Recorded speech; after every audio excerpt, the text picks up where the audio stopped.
자, 윤 전 대통령의 징역 5년 선고 이 부분도 짧게 짚어보겠습니다. 10년 구형됐고 그중에 일부 무죄가 나오면서 징역 5년이 나왔는데 사실 그 선고 전에 감경 사유가 뭐가 있을까 이 부분을 많이 짚어봤습니다만 결국엔 초범도 상당히 중요하게 그 감경 사유로 작용한 것 같더라고요. 네, 그렇습니다.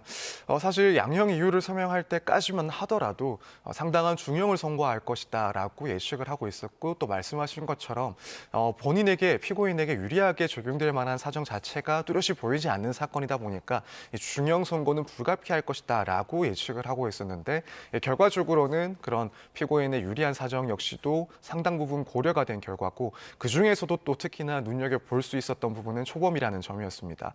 사실 이 정도 중대한 사건에서 실제로 초범이라는 점을 반영을 했다 하더라도 굳이 언급을 하지 않았을 수도 있었을 텐데 이 점을 언급했다라는 점은 일단 재판부 입장에서는 최대한 공정하게 판단을 하겠다. 이 다른 사건들과 비교를 해서도 오히려 피고인에게 더 불리하게 판단을 하지 않도록 스스로 자제를 많이 한 결과가 아닌가라는 생각도 해볼 수 있습니다. 다만 이제 개인적으로는 그럼에도 불구하고 사건의 성격을 봤을 때 초범이라서 감경을 한다라는 것은 조금 지나치게 형식적인 판단을 좀 치우친 내용이 아닌가라고 생각을 하고 있습니다. 예.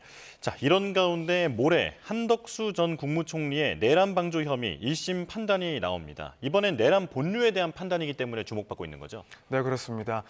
이번 선고의 그 내용이 결국 이제 앞으로의 다른 내란 사건에서 상당히 영향을 줄 수가 있고 혹은 다른 사건에서 법원에서의 그런 내란에 대한 이 계엄에 대한 판단을 어떻게 할지를 조금 추측을 해볼 수가 있을 것이기 때문에 상당히 좀 주목받는 그런 선고다라고 볼 수가 있습니다.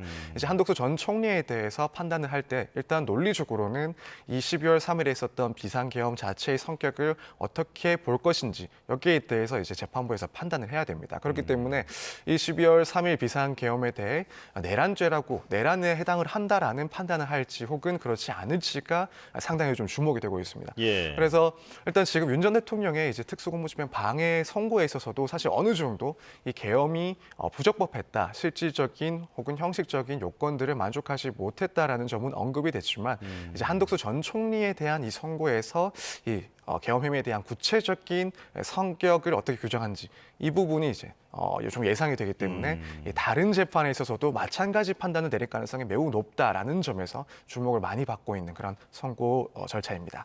예.